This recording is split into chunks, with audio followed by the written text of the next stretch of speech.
Handa raw magsampa ng reklamo si dating NCRPO Chief Jonel Estomo laban kay Julie Dondon Patidongan kung hindi babawi ni Patidongan ang pagdawit sa kanya sa kaso ng mga nawawalang sabungero. Balita natin ni June Veneracion. Sa pagharap ni Julie Patidongan alias Totoy sa Napolcom noong Lunes, isa sa mga idinawit niya sa kaso ng mga missing sabungero, si dating NCR Police Chief Jonel Estomo. Si General Estomo, siya ay membro ng ALPA. Pag sinabing ALPA, kasama siya sa hatian na tag 70 milyon. Isa yan na nag-udyok kay Mr. Atong Ang na, boss, patayin mo na si Dondon Patidongan para matapos na yung problema mo na yan. Git ni Estomo, puro kasinungalingan daw ang pinagsasabi ni Patidongan. Kailangan daw bawiin ito ni Patidongan dahil kung hindi, ay sasampahan niya ito ng reklamo.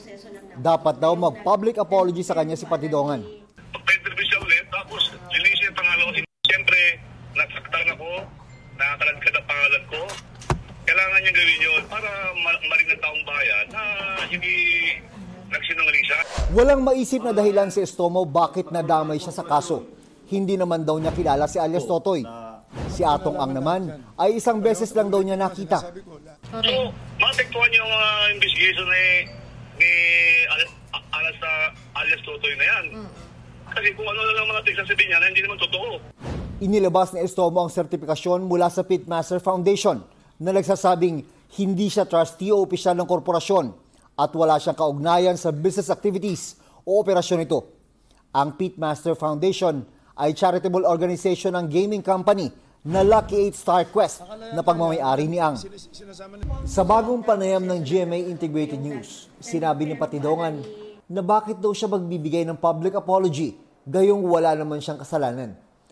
Tanong pa niya sa pinakitang sertifikasyon ni Estomo na hindi ito konektado sa Pitmaster Foundation ni Atong Ang. Bakit aniya galing doon ang sertifikasyon?